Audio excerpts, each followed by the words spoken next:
नमस्कार, आप सभी का स्वागत है यूथ अध्ययन के चैनल पे। साथियों, एक बार फिर से मैं आप सभी के बीच एचबीटेट नवंबर 2026 के लिए साइकोलॉजी का पार्ट 3 लेके आ चुका हूँ।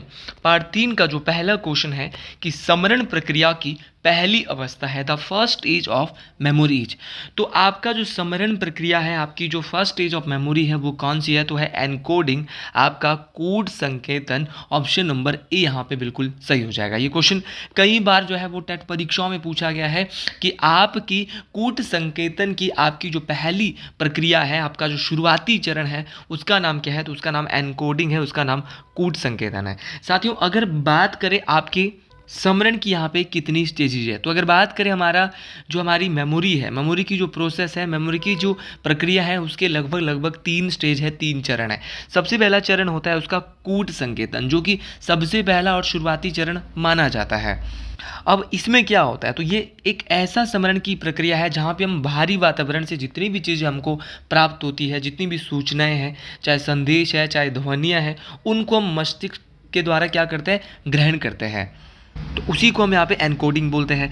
दूसरी जो आपकी जो स्मृति की जो प्रक्रिया रहती है, स्मरण की जो प्रक्रिया रहती है, वो हमारी भंडारण रहती है, जिसको आप अंग्रेजी में स्टोरेज कहते हैं। साथियों, ये दूसरी अवस्था है, क्योंकि कूट संकेत जो हमने कूट संकेतन जो चीज़ें अपने माइंड में बिठा रखी है, तो उनको लंबे समय तक अपने दिमाग में सुरक्षित रखने की जो प्रक्रिया है उसको क्या बोलते हैं? भंडारण बोलते हैं। ये बात आपको डिटेल से याद रखनी है। लेकिन तीसरी प्रक्रिया को बताने से पहले, अगर आप भी एचपी टेट नवंबर 2026 में किसी भी स्ट्रीम की तैयारी कर रहे हो, आप काफ़ी समय से अपना एचबीटेट क्वालिफाई नहीं कर पा रहे हो, आप तैयारी कर रहे हो एचबीटेट नॉन मेडिकल की, एचबीटेट मेडिकल की, एचबीटेट आर्ट्स की या जेबीटी की, किसी भी स्ट्रीम की तैयारी कर रहे हैं, तो आप यूथ अध्ययन एकेडमी के साथ 499 रुपीज़ मंथ में जुड़ सकते हैं। साथियों, हम आपको 499 मंथ में देने वाले हैं लाइव प्लस रिकॉर्डेड क्लासेस।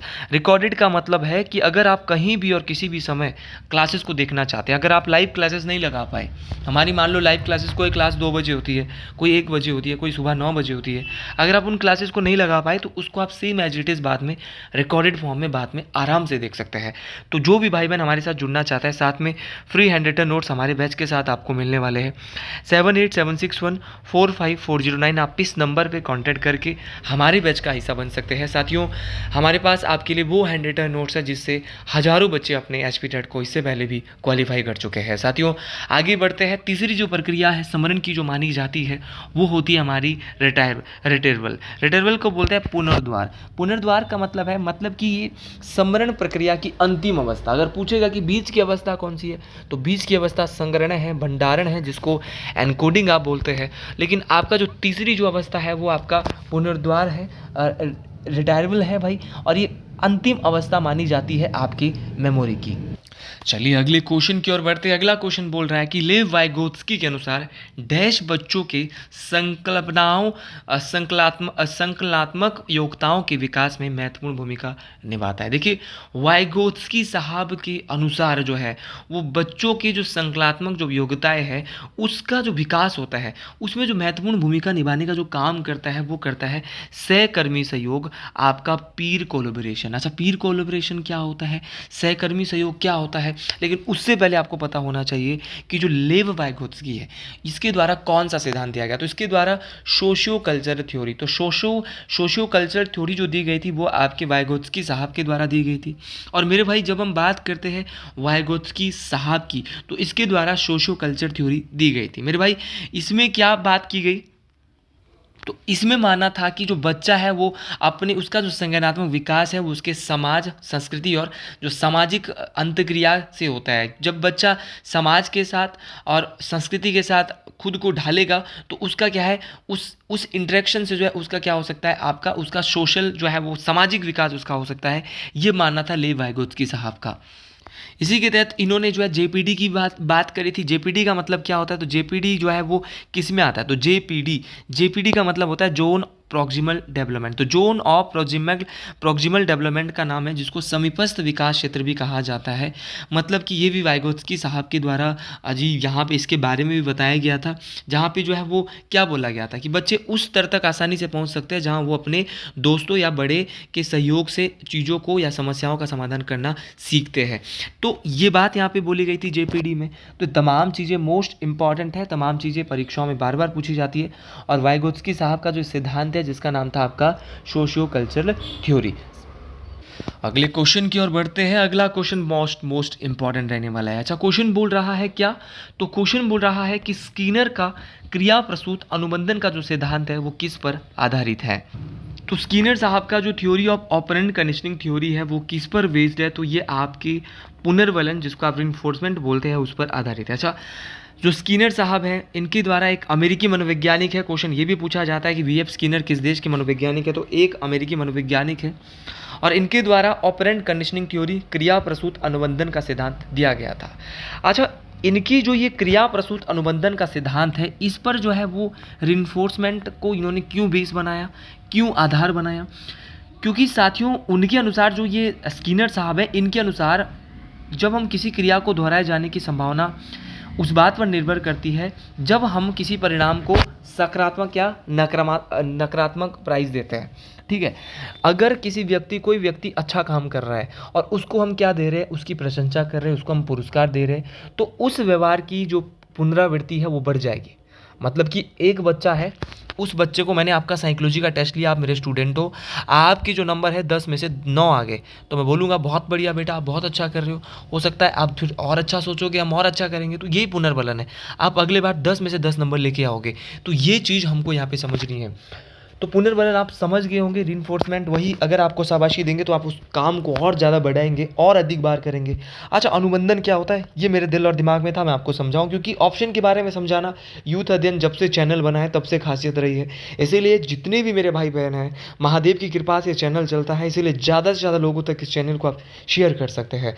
अनुबंधन बोले तो कंडीशनिंग, मतलब कि ये सीखने की एक ऐसी प्रक्रिया होती है जिसमें एक जो नेचुरल स्टिमुलस है, एक स्वाभाविक जो उद्दीपक है, माफ़ी चाहूँगा, एक आर्टिफिशियल उद्दीपक के साथ संबंध बनाना स्थापित करता है। मतलब कि जो है वो साहचर्य स्थापित कर रहा है, आदत डाल रहा है।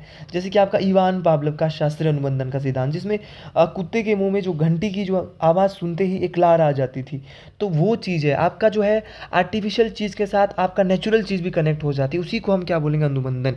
अनुबंधन मतलब जब संबंध बनेगा, जैसे घंटी की आवाज़ का भोजन के साथ अनुबंधन हो गया, तो आप ये समझ रहे होंगे। तो साथियों, आगे बढ़ते हैं। साइकोलॉजी के थोड़े शब्द होते हैं जहाँ पे बोलने में थोड़ा कभी कभार जो है वो हिचकिचाहट हो जाती है, बाकी अपनी ओर से ट्राई करता हूँ कि अपने ओर से बेस्ट दूँ। आगे बढ़ते हैं अगले क्वेश्चन की ओर। अगला क्वेश्चन बोल रहा है कि इवान पावलोव कहाँ के रहने वाले थे। अगर बात करें इवान पावलोव साहब की, तो जो इवान पावलोव साहब है वो कहाँ के रहने वाले थे? तो इवान पावलोव साहब जो है वो रशिया देश के, रूस देश के रहने वाले थे। मेरे भाई, इनकी बात करें तो इवान पावलोव साहब जो है, इनका जो जन्म है वो रूस में हुआ था। इनकी बात करें, इन्होंने कौन सा सिद्धांत दिया था? तो इनके द्वारा दिया गया था क्लासिकल कंडीशनिंग थ्योरी, शास्त्रीय अनुबंधन का सिद्धांत। अगर कल के लिए ये क्वेश्चन आपकी टेट परीक्षाओं में पूछा जाए कि शास्त्रीय अनुबंधन का जो सिद्धांत है वो किसने दिया था, तो मेरे भाई इवान पावलोव ने दिया था।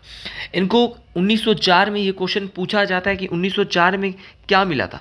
तो दुनिया का सबसे बड़ा पुरस्कार, नोबेल पुरस्कार, चिकित्सा के क्षेत्र में नोबेल पुरस्कार पाने वाले मनोवैज्ञानिक, रूसी मनोवैज्ञानिक, तो उनका नाम था इवान पावलोव। ये बात आपको डिटेल से याद रखना है मेरे भाई। आपको याद रखना है कि इन्होंने किस पे प्रयोग किया था। थोड़े देर पहले मैंने आपको बताया था, कुत्ते की पाचन क्रिया पे इन्होंने क्या किया था, प्रयोग किया था, जहाँ पे लार और घंटी को इन्होंने दिखाया था, उसका अनुबंधन आपस में किया था। और इनके द्वारा जो थ्योरी दी गई थी वो फेमस थी, जिसका नाम था क्लासिकल कंडीशनिंग थ्योरी। तो तमाम क्वेश्चन बहुत इंपॉर्टेंट है, तमाम क्वेश्चन परीक्षाओं में पूछे जाते हैं। जैसे आपके जीन पियाजे किस देश के थे? तो जीन पियाजे एक रूसी आप स्विस मनोवैज्ञानिक थे, स्विट्जरलैंड के मनोवैज्ञानिक थे। ये भी कई बार पूछा गया है कि आपका जो जीन पियाजे है वो स्विट्जरलैंड से थे।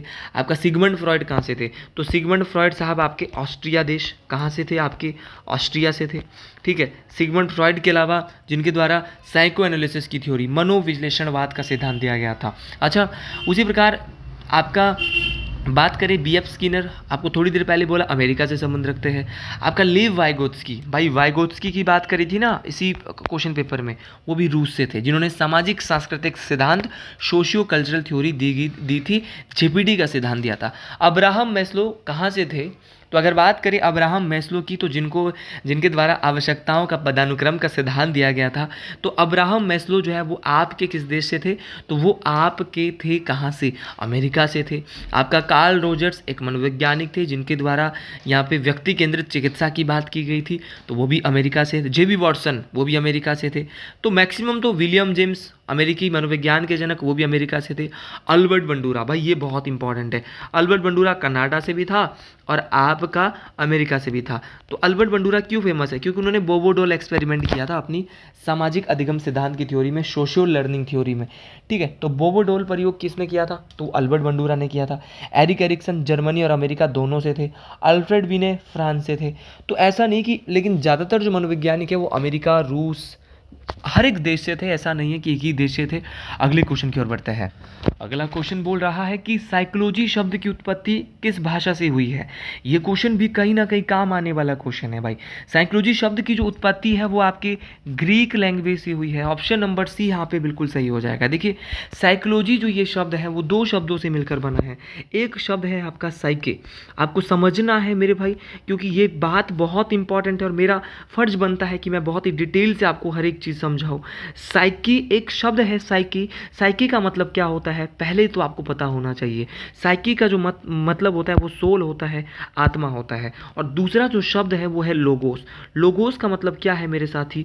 तो लोगोस का जो मतलब है, अगर मैं लोगोस की बात करूं, साइके प्लस लोगोस, लोगोस का मतलब होता है अध्ययन या विचार। तो आत्मा का जो अध्ययन है उसी को हम साइकोलॉजी कहते हैं, जो कि ग्रीक शब्द से मिलकर बना है। ये बात आपको डिटेल से याद रखना है। साइकोलॉजी को आत्मा का विज्ञान भी, आत्मा का अध्ययन भी कहा जाता है। ये बात आपको मोस्ट इंपॉर्टेंट तरीके से याद रखना है।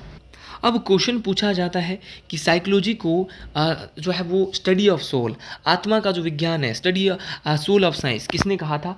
तो वो कहा था आपका प्लेटो, अरस्तु या डेकार्टो ने। तो इन सब लोगों के द्वारा, अरस्तु वगैरह थे, प्लेटो वगैरह थे, उन सब लोगों ने आत्मा का विज्ञान साइकोलॉजी को कहा था। लेकिन 17वीं शताब्दी में, 16वीं शताब्दी में तो इसको आत्मा का विज्ञान कहा, लेकिन जैसे जैसे 17वीं शताब्दी आई तो 17वीं शताब्दी तक जो है इसे क्या माना गया? इसे माना गया आपका मन या मस्तिष्क का विज्ञान। तो किस शताब्दी में इसको मन या मस्तिष्क का विज्ञान माना? तो इटली के एक दार्शनिक होते थे पोम्पोलॉजी, पोम्पोलॉजी साहब के द्वारा इसको मन या मस्तिष्क का विज्ञान माना गया था। उसी प्रकार इसको चेतना का विज्ञान 19वीं शताब्दी में विलियम जेम्स, विलियम वुंट, इन सभी लोगों ने माना।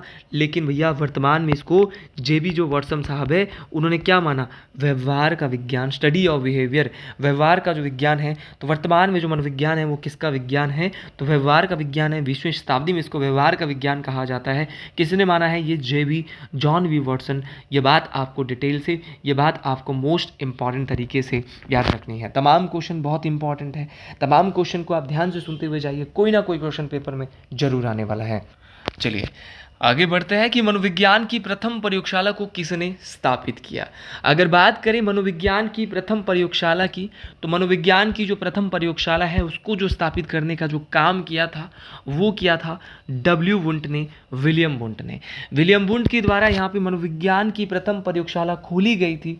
अगर मैं बात करता हूँ विलियम वुंट साहब की, तो विलियम वुंट एक जर्मन के मनोवैज्ञानिक थे।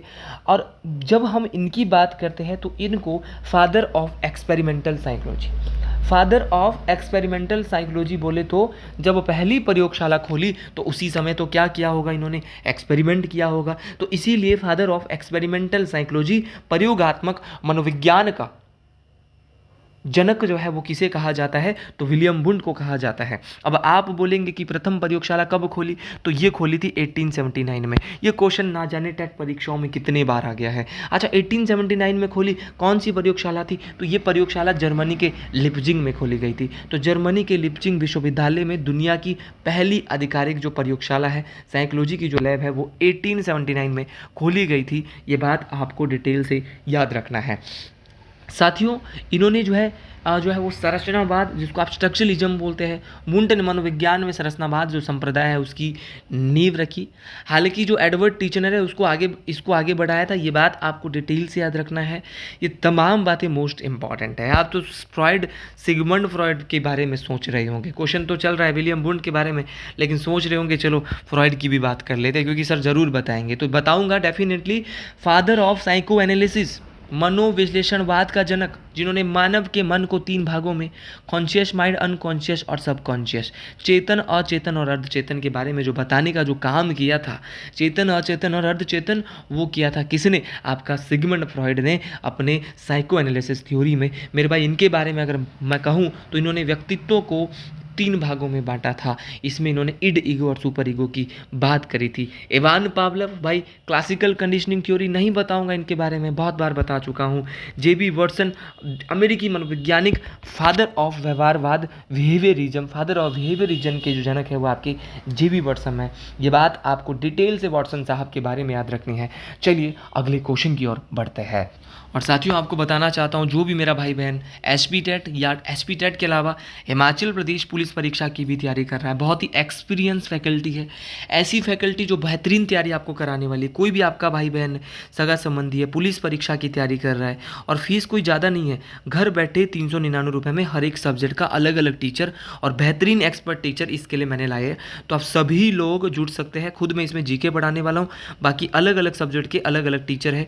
तमाम साथी 7876145409 पे जुड़कर आप हमारे बैच का हिस्सा बन सकते हैं। तो चलिए जी आगे बढ़ते हैं कि मनोविज्ञान का शिक्षा के क्षेत्र में सबसे बड़ा योगदान है। अच्छा, मनोविज्ञान का किस शिक्षा में सबसे बड़ा योगदान हम मान सकते हैं, आप मान सकते हैं, तो वो है हमारी चाइल्ड ओरिएंटेड एजुकेशन। देखिए जो चाइल्ड ओरिएंटेड एजुकेशन है, बाल केंद्रित जो शिक्षा है, इसमें जो है वो आपका मेजर कंट्रीब्यूशन रहता है साइकोलॉजी का, मनोविज्ञान का। ये बात आपको डिटेल से याद रखना है। एजुकेशन के फील्ड में जो साइकोलॉजी का जो मेजर कंट्रीब्यूशन है वो चाइल्ड ओरिएंटेड एजुकेशन है। ये तो तमाम बातें तमाम लोग जानते हैं। साथियों मनोविज्ञान का शिक्षा के क्षेत्र में सबसे बड़ा योगदान बाल केंद्रित शिक्षा पे रहता है। तो बाल केंद्रित शिक्षा का जो आगमन है वो कैसे कैसे हुआ और कैसे ये आई थी, तो ये बात आपको डिटेल से याद रखनी है। तो बाल केंद्रित शिक्षा का इसमें सबसे बड़ा योगदान था। ऑप्शन नंबर डी के साथ हम यहाँ पे जाने वाले हैं। चलिए जो अगले क्वेश्चन की ओर बढ़ते हैं। अगले क्वेश्चन की ओर बढ़ते हैं कि मनोलैंगिक विकास की अंतिम अवस्था क्या है। The last stage of psychosexual development is. देखिए जो आपका मनोलैंगिक विकास है, इसकी जो अंतिम अवस्था है वो है आपकी कौन सी? जननांगीय अवस्था। भाई साहब आपको मैं एक एक अवस्था बताऊंगा। जेनिटल जो स्टेज है वो आपकी साइकोसेक्सुअल डेवलपमेंट की लास्ट स्टेज मानी जाती है। अब आप बोलेंगे फर्स्ट स्टेज कौन सी है, तो पहली स्टेज है आपकी मौखिक अवस्था, ऑरल स्टेज, जहाँ पे जन्म से लेकर लगभग 1 वर्ष तक होती है, जहाँ पर बच्चा उसका मुख्य केंद्र जो है मुंह में होता है, जैसे कि किसी चीज़ को चूस रहा है, उसको काट रहा है, ठीक है, तो वो है हमारी ऑरल स्टेज। तो मनोलैंगिक जो विकास है आपकी जो साइकोसेक्सुअल जो थ्योरी, उसकी पहली स्टेज है आपका ऑरल स्टेज। दूसरी है हमारी गुदी अवस्था, एनल स्टेज, आपको याद रखना है, जो कि 1 से 3 अवस्था तक की जो बच्चे में होती है। उसके बाद हमारी आगे आती है लैंगिक अवस्था। लैंगिक अवस्था जो है वो तीसरी अवस्था मानी जाती है, आपकी फैलिक स्टेज जिसको हम कहेंगे। इसमें बच्चा 3 से 6 साल में लगभग होता है, और ये बात आपको डिटेल से याद रखना है। पाँचवीं जो अवस्था है वो, चौथी जो अवस्था है वो हमारी लेटेंसी स्टेज होती है, जो कि यहाँ पे नहीं दी थी, जो कि 6 वर्ष तक जो है मानी जाती है लगभग। और सातवीं और अंतिम जो अवस्था है वो जननांगीय अवस्था, पांचवी अवस्था, माफ़ी चाहूँगा, सुषुप्त अवस्था लेटेंसी स्टेज चौथी थी, और पांचवी हमारी जननांगीय अवस्था है, हमारी जेनिटल स्टेज है। ये बात आपको डिटेल से याद रखनी है। तमाम साथियों को बताना चाहता हूँ कि सभी क्वेश्चन बहुत इंपॉर्टेंट है, आपको एक एक अवस्था के बारे में याद रखना पड़ेगा। आपको जितनी भी स्टेजेस मैं बता रहा हूँ वो बहुत इंपॉर्टेंट है, वो परीक्षा में बार बार पूछी जाती है, इसीलिए एक एक अवस्था जरूर याद रखें। और ये सारी अवस्था जो है वो सिगमंड फ्रॉइड के द्वारा दी गई थी। तो पहली अवस्था ऑरल स्टेज, दूसरी अवस्था आपकी एनल स्टेज, तीसरी अवस्था आपका फैलिक स्टेज, चौथी अवस्था आपकी कौन सी? लेटेंसी बोले तो सुषुप्त अवस्था, और पाँचवीं आपका जो जेनिटल स्टेज मतलब जननांगीय अवस्था। तो तमाम साथियों को आज के लिए इतना ही, बाकी आपसे मिलते हैं एक नई जोश के साथ नई वीडियो में। सभी साथी लोग कमेंट बॉक्स में ज़रूर लिखेंगे हर हर महादेव। और अगर आप भी किसी भी स्ट्रीम की तैयारी कर रहे हैं, इसी बार तैयारी करना चाहते हैं, तो मेरे भाई आप जुड़ सकते हैं 7876145409। आप तैयारी कर रहे हैं एचपीटेट, आर्ट्स की, आप तैयारी कर रहे हैं एचपी टेट नॉन मेडिकल की, आप तैयारी कर रहे हैं एचपी टेट मेडिकल की, एचपी टीजीटी हिंदी जिसको आप एलटी टेट बोलते हैं, और इस बार कमीशन भी आने वाला है एलटी हिंदी का, और दूसरे भी कमीशन टीजीटी के जो कमीशन है सारे आ सकते हैं दोबारा एक बार। तो सभी लोग अपना टेट इसी बार नवंबर में क्वालिफाई कर लो, आपके पास गोल्डन चांस है। अगर आपने इसी बार टेट क्वालिफाई कर लिया, मान लो कि आपने इस बार टेट क्वालिफाई कर लिया, आप मेरी वीडियो देख के भी टेट क्वालिफाई कर सकते हैं। कोचिंग से बस आपका एक फ़ायदा है भाई कि आप कंटिन्यूटी में क्लासें लगा पाओगे, अलग अलग टीचर वहाँ पे आएगा। मेरी वीडियो तो आपके लिए जीके के लिए लाभकारी होगी। अब कोई बच्चा नॉन मेडिकल वाला होगा तो उसको तो नॉन मेडिकल के सब्जेक्ट पढ़ने पड़ेंगे ना, तो आप कैसे कर सकते हो, तो कंटिन्यूटी में रहकर आपको फिर आपको टेंशन हो जाएगी, मैंने 500 रुपये तो दिए है ना कहीं पे, मुझे बैच लेना है, तो बैच लिया है तो वहाँ से आपके मन में एक बात आ जाएगी, तो ये चीज़ होती है। तो तमाम साथी कंटिन्यू तैयारी करें, गोल्डन चांस हो सकता है कि दिसंबर के आसपास दोबारा टीजीटी का कमीशन आए। तो तमाम साथी 7876145409 के साथ जुड़कर बैच को परचेज कर सकता है। बाकी वीडियोज़ को फॉलो करें। तमाम साथियों को वीडियो अच्छी लगी हो कमेंट बॉक्स में ज़रूर लिखें। जय श्री गुल महाराज, हर हर महादेव।